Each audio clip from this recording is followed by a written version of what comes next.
Team TV, la chaîne au-delà de vos attentes. Bonsoir les Teamnotes. Un mot, une histoire, une figure féminine, Slamazone. L'artiste fut découverte officiellement en 2009 et aujourd'hui elle est une icône dans la musique de l'art des mots, le slam. L'artiste a bien fait le plaisir d'être avec nous aujourd'hui ce soir.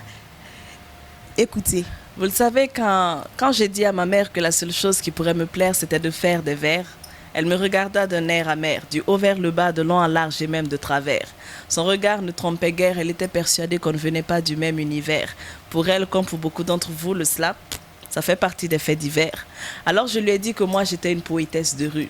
J'écris en vers et je dénonce les abus. Chaque soir j'aiguise ma mine car sur une feuille, croyez-moi ou pas, je commets des crimes. Regard à regard, je déverse tout sur des pages. Un monde meilleur, j'y ai foi, oui, mais c'est peut-être un mirage. Je fais des rimes plates, croisées ou embrassées. Dans mes écrits, il y a des mots pâles au corset quand je suis embarrassée. Je fais de la poésie à l'état pur. Dans mes textes, il y a du doux, mais aussi du dur. Je manie les mots telle une arme, telle une épée. Vous pouvez même me comparer à Zorro dans ce dessin animé. Slamazone. Bonsoir à tous ceux qui nous regardent. Alors, commençons par le début. Voilà. Tu t'es révélée au monde en 2009 à l'occasion du festival Ouaga Hip Hop. On en parle un peu? D'accord. Alors, on va dire que j'ai toujours aimé en tout cas les activités extrascolaires. Et donc, avant, je faisais de la danse hip-hop. Et pendant une compétition de danse comme ça, en attendant les résultats, on s'est dit, on fait passer du slam pour perdre le temps. Et c'est là véritablement que je découvre quelques slammeurs. Et on va dire quoi que c'était un coup de foudre, parce que c'était exactement le 8 juillet 2009. Donc je découvre cet art et je me dis, j'aime bien ce que ça fait comme impression. Et une fois à la maison, je commence à faire des recherches dessus, parce que vous le savez, à l'époque, le slam n'avait pas vraiment les bases actuelles.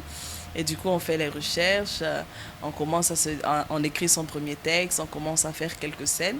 Et après, les gens se disent, mais ce que tu fais est bien, continue. C'est ainsi qu'il y a tout ce parcours-là. 2012, un petit single lancé comme ça par le ministère de la promotion de la femme à l'époque. 2015, L'homme qu'il me faut, un peu pour tâter le terrain. Et 2016, l'album Slamazone. Voilà. C'est allé assez vite. Déjà, on compte plus de 18 trophées, si je ne me trompe pas, parmi lesquels le trophée de la révélation en 2016 et celui de meilleur Koundé féminin au féminin 2019. Quel a été l'impact de ces prix pour toi?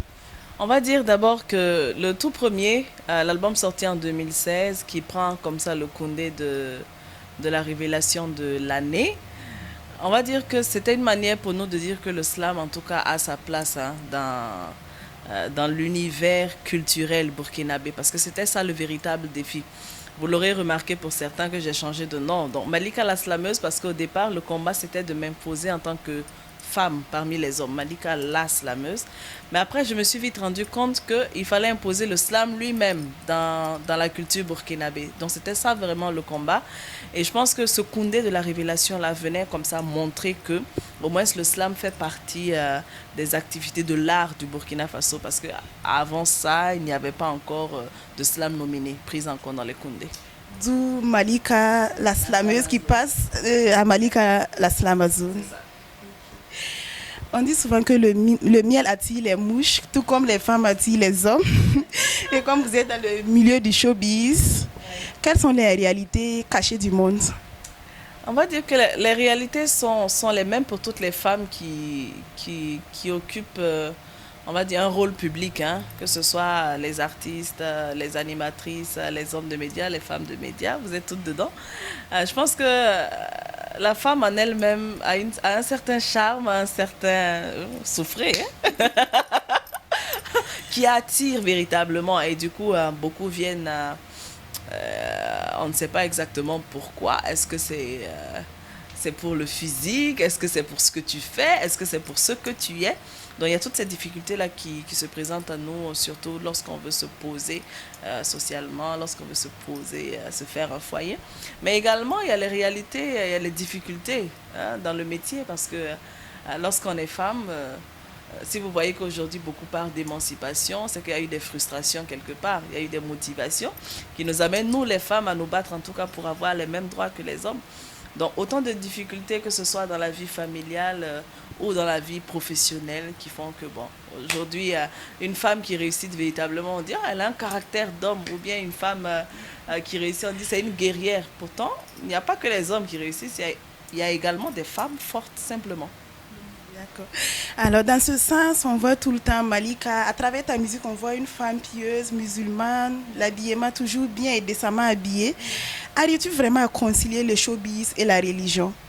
Je vous l'ai dit, toute bataille part d'une frustration de départ. Au départ, vraiment, on disait que ce n'était pas possible qu'une musulmane puisse être artiste parce que malheureusement, il y a tellement de préjugés autour de la femme artiste. Quand tu vois femme publique, on voit véritablement sexe, alcool, drogue, dépigmentation, tout le tralala. Donc au showbiz, hein, on a attribué tous les vices. Il fallait prouver qu'on pouvait être artiste et garder certaines valeurs.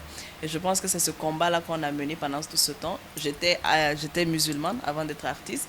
Aujourd'hui, même artiste, avec toute cette popularité qu'on a, on arrive quand même à garder certaines valeurs, un peu pour dire que, je veux dire, c'est pas forcément...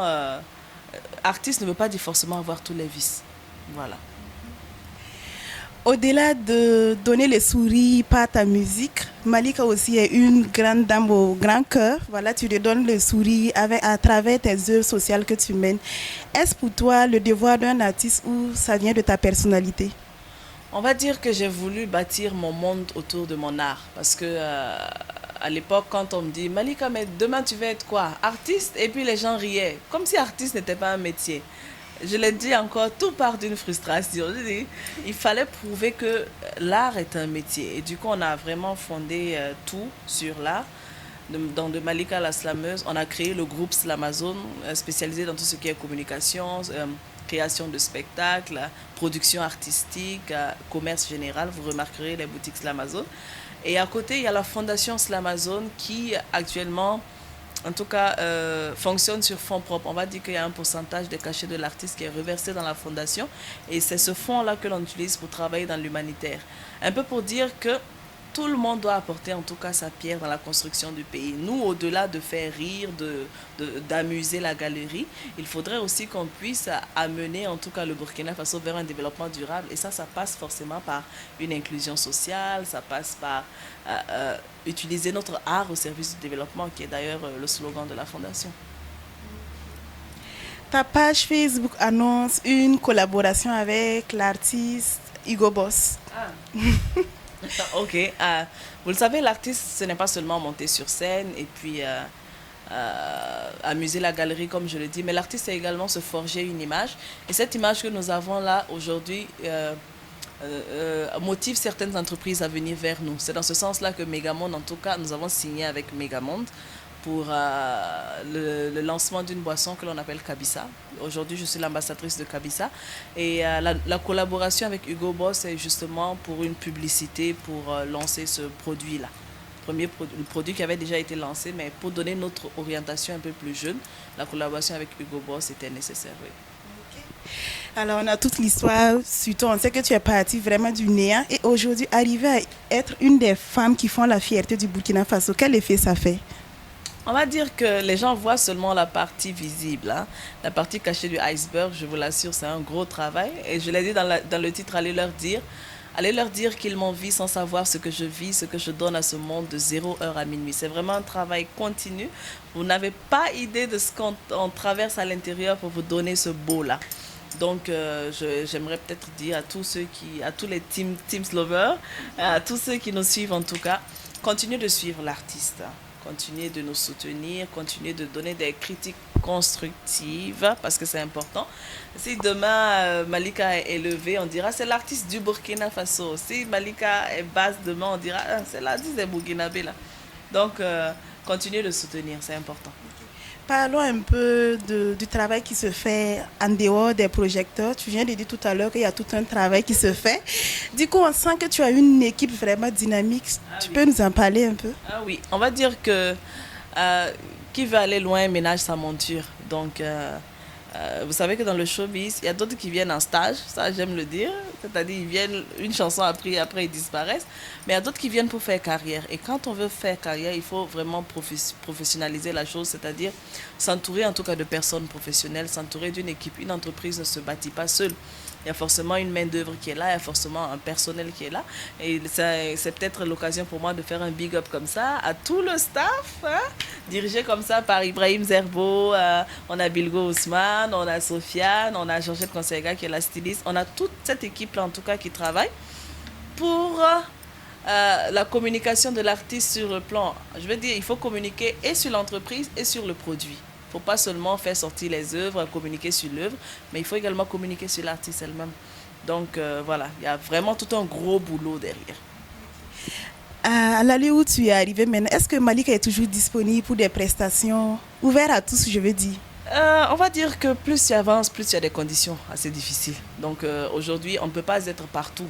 C'est vrai qu'on est beaucoup sollicité, mais comme je vous l'ai dit, nous avons beaucoup diversifié nos activités. Et il y a le groupe, il y a les boutiques, il y a la fondation. Donc nous sommes beaucoup dispersés et nous sommes disponibles pour ceux qui remplissent les conditions actuelles pour acquérir l'artiste. Et les conditions, c'est? Les conditions, c'est rentrer d'abord en contact avec le staff, discuter et on voit déjà si le projet que vous avez ou en tout cas ce que vous voulez faire avec l'artiste, si ça va dans la même vision que nous avons. Comme je vous l'ai dit, le staff protège l'image de l'artiste. On ne rentre pas partout. C'est pas partout qu'on cherche l'argent. Voilà. Donc c'est rentrer déjà. La boutique Slamazone, elle est ouverte à tous ou bien c'est uniquement pour des artistes? Parce qu'il y a une polémique. Hein? Non, mon public cible, c'est pas uniquement les artistes. Hein. Mon public cible, c'est tout le monde. Donc la boutique Slamazone est vraiment elle est ouverte à tout le monde parce que ce soit femmes, hommes, enfants, vraiment tout public en tout cas peut être sûr de se retrouver. Et je le rappelle, hein, la boutique Slamazone, c'est vraiment pour la promotion du pagne. Vous remarquez que je suis tout le temps en pagne, du foulard, enfin tout ce que vous pouvez trouver de burkinabé, d'africain, de beau, venez. Nous vous avons vu rentrer en contact avec celles qui, par amour pour la Slamazone, ont donné votre prénom à leurs enfants. De quoi s'agit-il? Alors, c'est assez simple parce que nous avons reçu souvent des appels où des personnes disaient « Ah Malika, j'aime beaucoup ce que tu fais. Du coup, j'aimerais donner ton nom à mon enfant. J'aimerais que tu sois la marraine. » Et malheureusement, vu nos activités, nous n'avons pas pu nous rendre aux différents baptêmes et tout. Alors, comme ça, comme la boutique Slamazone lance le rayon enfant, nous avons pensé que recontacter toutes ces personnes-là et leur dire « Venez avec mes homonymes à la boutique, que je puisse les voir, que je puisse... leur offrir les premiers, en tout cas les premiers articles du rayon enfant et surtout les bénir parce que si vous avez jugé bon de donner mon nom à ces enfants, c'est que peut-être vous me prenez quelque part comme un exemple et vous aimeriez que ces enfants-là suivent mon exemple. Donc c'est rester en contact avec ces petits-enfants. Et moi, mon rêve, par exemple, ce serait que pendant, je sais pas moi, la fête de Tabaski ou de Ramadan, que toutes les petites Malikas se retrouvent en complet partout comme ça. Ah, c'est beau. Oui.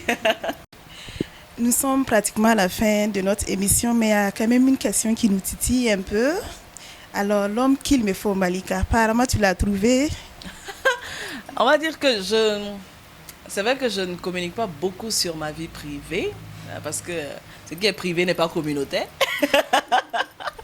Mais je l'ai dit dans le titre, l'homme qu'il me faut, c'est celui-là qui m'amènera devant le maire. Du moment que je ne suis pas encore allée devant le maire, on dira que Malika cherche toujours l'homme qu'il lui faut. Okay. Merci à les téléspectateurs de nous avoir suivis. Voilà. S'il y a un dernier truc à dire, Malika. Oui, pour tous ceux qui viennent de découvrir l'artiste, ou en tout cas ceux qui nous suivent, continuez de nous suivre sur les différents réseaux sociaux, que ce soit Facebook, Snapchat, Instagram, Twitter, LinkedIn, Malika La Slamazone. Et comme je l'ai dit, apportez vos likes, vos commentaires, vos critiques constructives. On essaie en tout cas de prendre en compte toutes les critiques. Et surtout, n'oubliez pas, c'est vous qui faites de moi ce que je suis. C'est important. Slamazone. Pour finir, je partage avec vous cette assertion de l'artiste. J'aimerais qu'on se rappelle de moi comme une artiste qui aurait tout donné pour sa patrie. Merci, au revoir.